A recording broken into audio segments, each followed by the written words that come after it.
안타까운 게 주말에 저희가 방송을 쉬는 동안 네. 이 탄핵의 강에서 피라냐하고 돌고래가 대판 붙었는데 와 피라냐가 졌어요.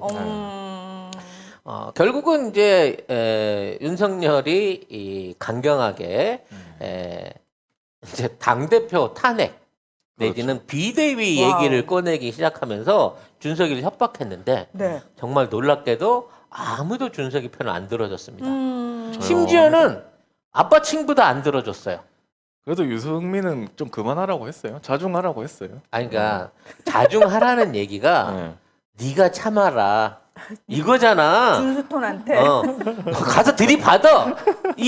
그건 알지. 이 삼촌이 있잖아. 라고 해줘야지 들이받을 텐데 야, 뭐 여기까지만 하고 그럼 다르게 가보자. 지금 저쪽에 이렇게 나오는데 뭐 이렇게 돼버린 거야. 그만큼 지금 준석이가 밀리고 있다는 거예요. 네. 준석아 이러면 안 돼. 물론 준석이도 바로 후속타를 준비를 하긴 했습니다만 네. 일단 그 내용을 좀 찾아보자면 갑자기 윤석열 물론 본인이 할 능력도 없겠지만 그때 측근을 통해 가지고 일요신문하고 인터뷰를 합니다. 그렇습니다. 그래서 비대위 생각하고 있다. 그러면서 김종인을 불러와야 된다. 그리고 김종인을 만났다라는 얘기를 공개적으로 흘려버린 거예요. 김종인은 저번에 한번 만나가지고 뉴스에 난 적이 있는데 지금 비대위를 한다는 거는 뭐냐면 이준석이 아무래도 유승민을 밀 것 같으니까 윤석열 캠프에서 사람들을 이제 계속 접촉을 하면서 만나서 아 이거는 경선 관리만 좀 할 수 있는 비대위를 잠깐 출범을 시키자 이렇게 그러니까 얘기를 하는 거거든요. 그 선거를 위한 게 아니라 후보를 뽑는 경선을 하는데 비대위를 설치하고 빠지자는 거예요. 이준석을 끌어내자. 네. 그 말이죠 지금. 근데 이게 말이 안 되는 거거든요. 왜냐하면 합법적인 그 당에서 선거를 뽑아서 뽑힌 이준석이 스스로 나간다고 하기 전에 당 내에서 이 자체를 탄핵할 수 있는 규정은 없습니다. 유일한 방법은 뭐냐면요. 최고위원 9명이 전부 한꺼번에 사퇴하면서 집행부를 해산하는 거예요. 그럼 집행부를 해결하려고 아까도 해산하려고 그러면 최고위원 9명이 다 사직서를 내야 돼요. 근데 이 안에 절반은 이준석 계야. 그렇죠. 그리고 뭐 지금 이제 슬슬 그 모양이 드러나고 있는 그 홍준표 계나 뭐 이런 다른 쪽에 있는 다른 그 최고위원들도 있지만 이 상황에서 9명 전원이 사퇴한다는 건 사실상 불가능합니다. 그렇죠. 근데 김종인을 만나서 김종인을 영입하자라는 얘기까지 하면서 뭐가 따라왔냐면 우리가 걱정했던 그 임동연이죠. 전 경제부 김동연. 네. 김동연이 대선 출마에 대한 얘기를 꺼냈습니다. 선언을 했어요. 출마한다고 했어요. 네. 네. 그러니까 결과적으로는 이번 분기 안에서 김종인 내 레벨들은 안 움직일 것이다. 다 차기를 노릴 것이다라고 예상을 했는데 이 카드를 꺼내놓음으로 인해 가지고 아직 이제 확실하게 그 의사만 밝혔지 정식 선언은 아닙니다만 김종인이 아직도 대선판에 영향을 미칠 수 있다라는 그림을 피워놓은 거예요. 이렇게 되니까 아까 말한 이제 9명의 최고위원 중에 이준석 파가 아닌 그러니까 유승민계가 아닌 다른 사람들은 이미 윤석열한테 넘어갔다고 봐지고 윤석열 윤석열 그러니까 이준석 계열 안에서도 자중하자. 만일 종인이가 진짜 들어오게 되면 우리 입장 흔들릴 수 있다라는 차원에서 그동안 밀려고 준비를 해놨던 서병수 카드를 포기해버린 거예요. 사실상 거의 유일한 현재 그 당 안에서 경선관리위원장을 해줄 수 있는 후보자가 서병수 하나뿐이었는데 이 사람이 그만두게 됨으로써 결국은 윤석열을 뽑아주게 되는 사람이 올라오게 될 가능성이 높아진 거예요. 그러네요. 결과적으로 이렇게 되다 보니까 어저께 갑자기 지네 친구들하고 하는 유튜버에 나와가지고 경선 버스 출발하려고 그러는데 핸들을 뽑아가 버렸어요. 그러니까. 이게 자기가 운전을 하고 가야 되는데 운전대를 뽑아가 버렸다라고 하면서 스스로 내가 당했다라고 하는 부분을 인정해 버린 거죠. 네, 쪽팔릴 일인 겁니다. 당 대표가 물론 한 달밖에 안 됐지만 굴러 들어온 윤석돌한테 결과적으로 한 달 만에 지금 레임덕이 온 상황이나 마찬가지인 거고 여기서 한번 꺾어진 입장에서 그 다음번이 있겠느냐라고 하는 이 당내에 있는 사람들의 어떤 이제 걱정이 늘어나게 되는 거죠. 역시 너무 젊은 놈 뽑았어. 너무 막 가는 놈 뽑았어. 아, 저는 근데 이게 윤석열에 의해서 당했다라기보다는 왜 이준석의 이제 당대표 출마했을 때부터 이준석을 탐탁자한 중진들 있잖아요. 소위 말해서 내가 그래도 정계에서 밥 꽤 먹었는데 하는 사람들이 내가 언젠가는 저 새끼 혼내줘야지 다 벼르고 있었단 말이죠.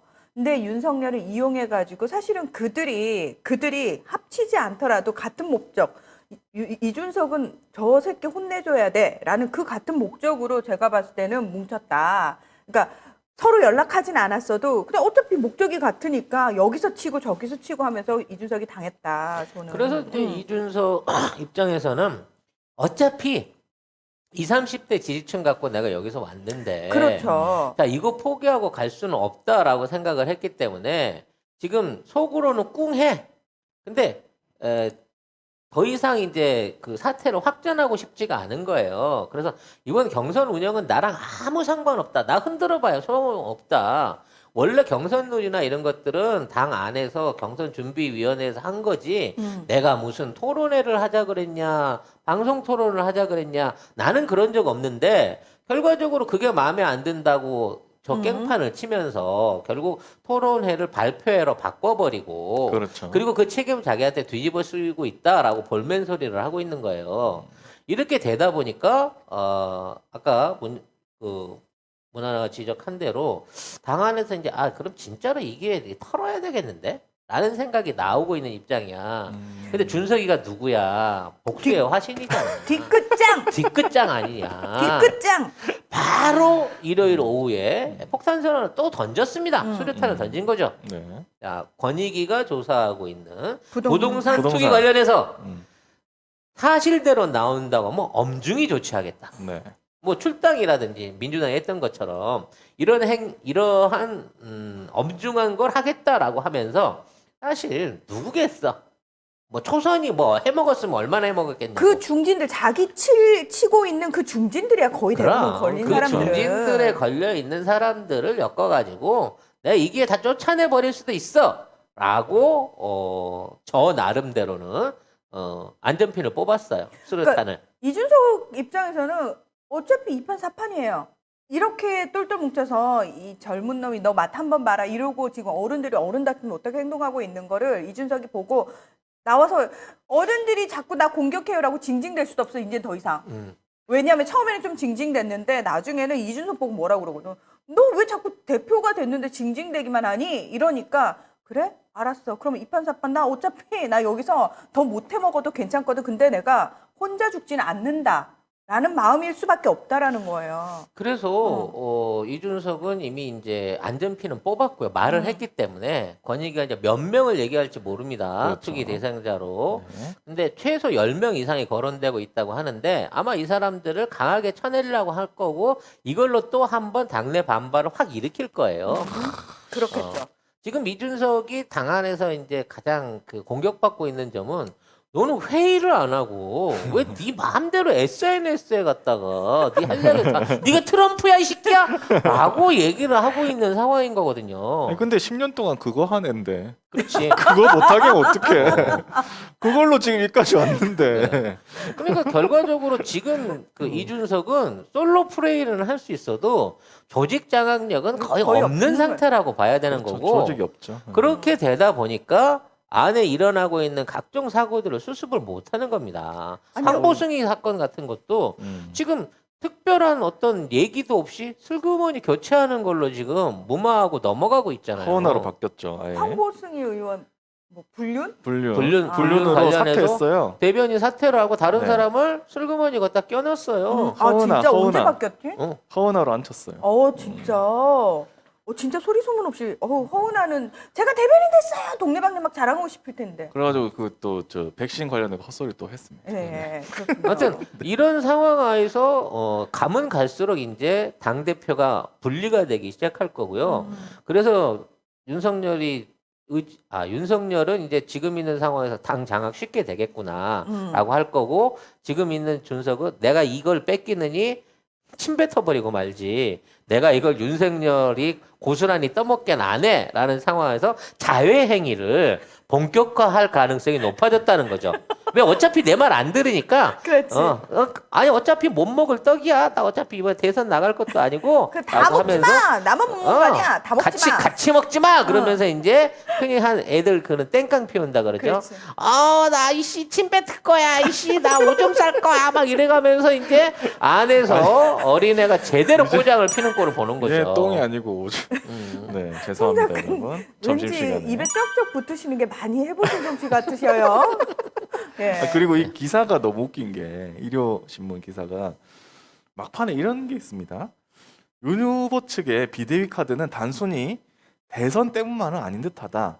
앞서 캠프 핵심 관계자는 윤 후보가 이번 대선에서 떨어진다고 포기할 것 같으냐고 반문하면서 사법시험도 구수한 사람이다.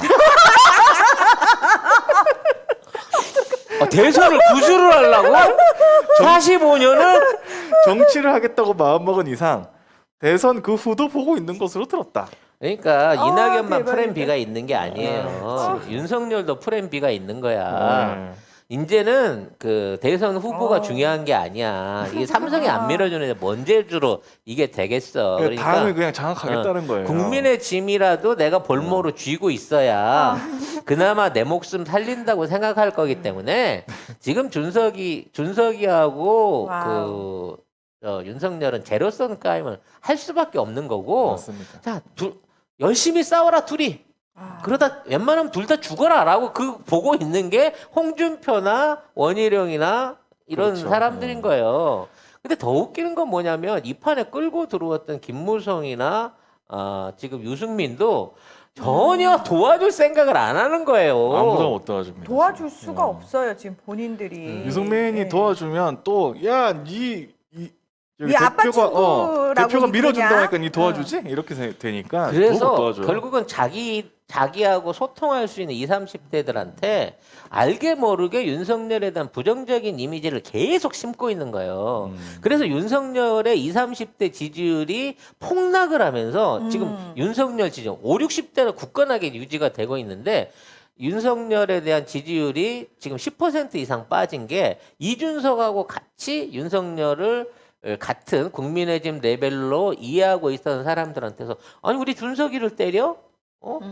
그래놓고 120시간을 일을 시켜? 뭐 이런 분위기 때문에 그 사람들이 대거 이탈을 해버려가지고 밑이 축 빠져버린 거예요 지금. 120시간 120시간 일 시킬 것 같긴 네. 하다. 네. 어쨌든 이렇게 해가지고 여기 기사에서도 이제 대선 앞두고 출범하는 만약에 비대위는 이 윤석열이 당을 장악할 수 있는 절호의 기회다. 그리고 너무 웃기지 않아? 윤 후보도 이런 점을 염두에 두고 있다. 이렇게 14명 말했습니다. 중에 대선 후보 뽑는 경선을 하기 위해서 비대위를 출발한다는데 그러면 경선하는 건 비대위로 하고 정식 대통령 선거는 다시 이준석이 앉을 것 같아요? 아니죠. 안 치지. 아니죠. 응? 이번에 이거 허용하게 되면 이준석이는 그냥 1개월 하고 이거 뭐 3일 천하도 아니고 진짜 한 달 천원. 한달 천하. 한 달 천하로 진짜 우리 정치 역사에 최고의 호구가 되는 거예요. 진짜. 그리고 이미 이제 이준석은 이제는 그 아빠 친구도 필요 없다. 나 혼자 독자적으로라도 살아야 된다라고 생각하면서 어차피 이 자폭할 마음의 준비를 다 가졌어요. 이미 안전핀도 뽑았어. 저거는 안 터트리면 내가 죽기 때문에 그렇지. 이걸 내무반 안에 넣고 터트리냐 아니면 윤석열을 안고 터트리냐 요 둘 중에 하나일 뿐이지 저건 안 터질 수가 없는 내관이 돼버린 거예요. 근데 기존의 이준석의 어떤 행보를 봤을 때 진짜 뒤끝이 길다고 우리가 얘기하는 게 얘는 100% 블랙리스트 작성했어. 100% 혼자 안 죽는다. 혼자 안 죽는데 같이 데리고 죽을 리스트가 있다니까 다 써놨을 거라고요. 그러니까 이제 서로 리스트를 막 까면서 서로 상대방의 생채기를 신나게 내겠죠. 그리고 이게 이제 여론전으로 몰아져 가잖아요. 이준석이 바로 윤석열을 까기 시작하면서부터 자기 쪽 있는 팬덤들, 그렇죠. 커뮤니티를 통해 갖고 까기 시작하면 이거 지금까지 유지됐던 카톡으로 다져놨던 아름다운 이미지, 개보듬고 찍어놨던 동물사랑 이미지 한꺼번에 다 날아갑니다. 자, 여기에 대해서 윤석열 캠프는 또 일요신문에 가짜뉴스 법정 대응. 법정 대응 무조건 법정 대응이래. 왜냐면 이 뉴스를 지난주에 야, 이 써먹어가지고 진짜. 일단 서병수를 날렸잖아요. 그래놓고 자기는 절대 이런 일을 한 적이 없다. 비대위 얘기를 꺼낸 적도 없고 이준석을 흔든 적도 없다라고 또다시 실드를 치는 거야. 아, 근데 준석이가 믿어주겠어? 지금 있는 믿지. 상황에서? 네. 어? 이런- 이미 여린 가슴에 난도질을 당했는데 우리 연약한 준석이가 이대로 참고 있어야 되겠냐고. 준석아 참지 마. 아니 윤석열 캠프는 도대체 몇 개 언론사에 법정 대응을 하고 있는 거야? 셀 수도 없네 이게. 모두가 인형이야. 뭐만 나오면 법정 대응이래. 닭가기야 닭가기. 모두가. 아무튼 그렇게 됐는데 이준석이 여기에 대해서 뭐라고 했냐면 대표로서 불편하다. 기사를 낸 언론을 고소하겠다는 취지로 반응을 했던데 그럼 가장 먼저 떠들고 다닌 캠프 내 사람이나 유튜버도 고소할 것인지 의아하다. 그러니까 캠프 내에서 이런 소리를 떠들고 다닌다는 거를 이준석도 알았다는 거예요. 아니 실명까지 다 나왔어요. 일요신문 인터뷰 거기에. 실명은 안 나왔습니다. 아 실명 나왔던 것 같은데? 안 나왔어요. 예, 실명 안 나왔고 그냥 핵심 관계자 그다음에 뭐 어떤 의원 뭐 이렇게 초선 뭐 중진 뭐 이렇게 해가지고 아 대충 이름은 안 추리하면 나오지 뭐. 알죠. 네. 아무튼 지금 있는 상황에서 차기 대선 경선을 이어갈 사람으로서 김병준 전 대표가 헐. 유력하다. 이게 뭐 진짜 뭐 재활용 쓰레기도 아니고. 그분은 어. 예전에도 한번 재활용. 그러니까 그분 옛날에 재활용 한번 했었던 사람인데 네. 재활용해서 쓰고 또 꺼내 쓰네. 또 꺼내 쓰네. 근데 그때도 사실 약간 바보 취급 받으셨는데 음. 저는 나 같으면 자존심 상해서라도 다시 안 나오고 근데 싶어. 근데 바보- 이분이 세트가 있잖아. 음. 그 당시에 또 다시 영입했었던 이 썰전의 영웅 아 전원책 전원책 변호사. 전원책 변호사도 이번에 부활할 공산이 높다. 라는 생각이 들어요. 야, 이건 뭐 너무 심하다 막- 거기는. 아니 이거 뭐 폐품을 위한 나라야. 이 나라는 국민의 짐의 나라는. 아니 근데 김병준 뭐 교수? 그분 예전에 무슨 어디서 민주당에서 뭘 하지 않았습니까? 하시다가 박근혜 정부 마지막에 자기 건너갔지? 총리인가 뭐 총리의 예. 꿈을 꾸고 와서 바보 되고 그때 되게 좋아했어요. 엄청 자기가. 좋아했어요. 그래갖고 아휴. 개혁한다고 얼마나 그때 설레발을 치고 난리를 쳤어요. 그러니까요. 어? 근데 결국 못 됐어요. 전원책을 데려다가 그거를 맡기니까 그게 되겠냐고. 근데 그 사람들이 다시 돌아온다고 합니다. 근데 이미 김병준이나 전원책은 비대위원장. 방송에서도 그렇고 여러 번 이 윤석열에 대한 부정적인 얘기들을 또 했던 사람들이거든요. 그렇죠. 네. 그렇기 때문에 아무튼 뭐 갈수록 점이 가격인데 그 처음에는 이제 콩나물국을 끓이기 시작했는데 갑자기 콩나물을 다 건지고 갈비를 넣고 지금 와가지고 엉뚱하게 중국식 그 매운 소스 화고 소스를 넣어가면서 지금 국적 불명의 탕을 끓이고 있어요.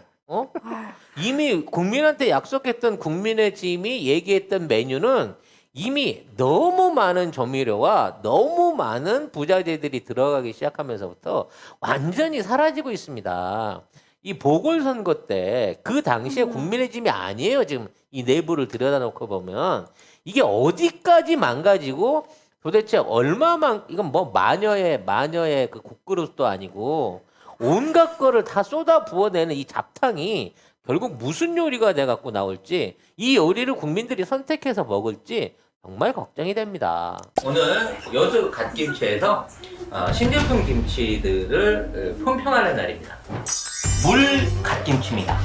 그리고 여기 배추김치가 있고요. 그 다음에 이거는 갓김치죠. 야, 사이즈가 엄청납니다. 그리고 여기는 깍두기고, 그리고 여기는 알타리 김치. 배추김치를 한번 잘라볼게요. 엄청 통째로 말아가지고 맛 한번 볼게요.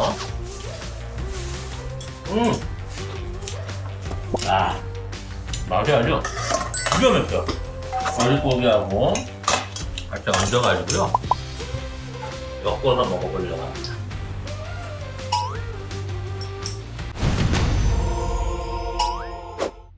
젓가락을 양념이 완벽하게 조화를 이룰 수가 있는 것 같아요. 이 갓김치를 껍데기를 먹어보기 전에 국물을 한번 맛을 봐볼게요. 야, 이 시원한 맛은 여러분들이 이거 한번 보시게 되면 중독이 될 수밖에 없는 맛이에요. 막두기도 잠깐 볼까요? 왜 이렇게 무가 달짝지근한 건가요, 뒷맛이? 하지만 최고라고 칠 수 있는 거는 물갓김치. 이 물갓김치 맛이, 이 국물 맛이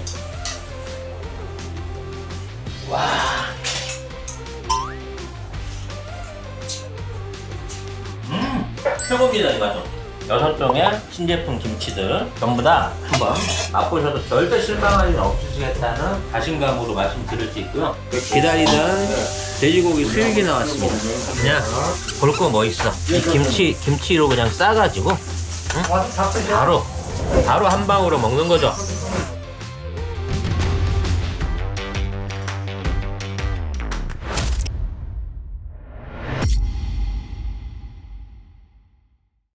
이 와중에 뭐 윤석열 캠프 특보 민영삼 씨가 지금 뭐 특보에서 해촉이 됐다고 하는데 뭐라고 했냐면 페이스북에다가 정권 교체 대업 완수를 위해서 이준석 대표는 대표 사퇴 후 유승민 캠프로 가서 본인 마음대로 하고 싶은 걸 다 하든지 대표직 유지하면서 대선까지 무건 수행하든지 둘 중 하나를 선택해야 한다고 판단됩니다. 근데 이 민영삼이라는 이 사람은 옛날에 안철수 쫓아내던 똘마니였잖아요. 그 전에 민주당에 아마 있었던 걸로 알고 있고 진짜? 안철수 있을 때 그때 국민의당인가 거기로 갔고 네. 거기서 또 아무것도 안 되니까 종편 가가지고 신나게 문재인 정부 좀 까고 그러다가 그러다가 또 안철수한테 그때 갔다니까. 안철수한테 갔다가 지금은 또 여기로 갔네요. 하여튼 대단한 잡탕입니다. 대단한 잡탕. 네, 이렇게 했다가 또 인생 그렇게 살지 마라. 지웠대요. 네, 그래서 지웠는데 당연히 지우겠지. 저 정도 문제가 되는데. 네, 아하리 그러니까 파이- 저런 것들을 특보라고 긁어 모으는 거 보면 얘도 이력서 안 보고 뽑는 스타일이야. 어? 그냥 무조건 데려다 쓰는 스타일인가 봐. 사람이 없으니까. 그리고 꼭 이런 애들한테 이렇게 총질시킨다. 그래놓고 문제 생기면 자르고. 밑에 검사들한테 내보내놓고 맞아요. 지가 일 시켜놓고 책임 안 져주는 것처럼 이렇게 해서 저질러 놓고 난 다음에는 전혀 자기랑 상관없는 것 같이 포지션을 취해요. 오해다. 맨날 오해했대. 이거 전형적인 야. 그 조폭 두목들이 밑에 신참 똘마니들이나 양아치들 데리고 하는 짓거리를 그러니까. 지금 정치에서 하고 있는 거예요.